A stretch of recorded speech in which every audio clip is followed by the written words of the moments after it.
An Inconvenient Truth, episode 101. Today we're coming from 1 Corinthians 14, verse 1 through 6. I'm not going to read the whole passage, it's a little bit wordy, but I am going to highlight a couple phrases in here I want to make very, very clear. Okay? First of all, verse 1, it says that you should desire the special abilities the Spirit gives.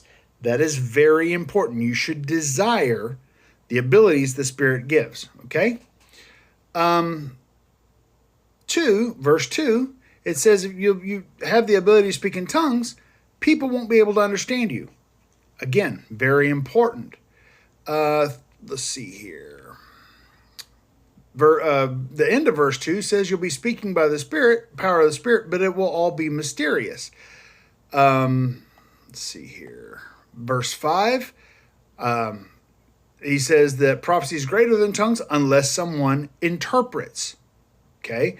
And in verse 6, he says it's an unknown language. Now, the reason I did it that way is I saw a pastor, a preacher on YouTube, which is why you need to be careful who you're listening to on YouTube. This was a preacher, apparently a large church, a Baptist church, and he was saying that tongues are no longer valid. Tongues they're not for today. It was just for back then, just for spreading the gospel, and you should understand it because when they spoke in tongues back then, it was clear it was other languages for the spreading of the gospel. We're going to correct that right now. 1, you should desire the special abilities the Spirit gives. When did the Spirit ever stop giving gifts?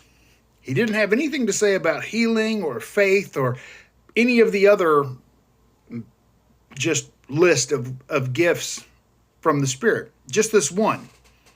Okay? So the Spirit never stopped giving gifts. 2, this is a letter written by an apostle, the Apostle Paul, to a church on how to proceed from then forward. So tongues was already happening before this was written. Paul's talking about how the church goes forward with tongues. Okay?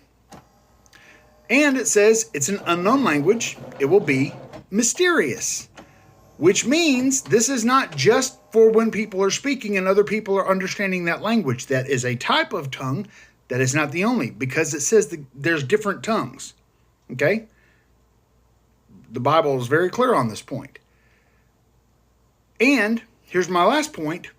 If it's all for understanding, why is there a gift of interpretation? It's inconvenient, but it's true. Beware, false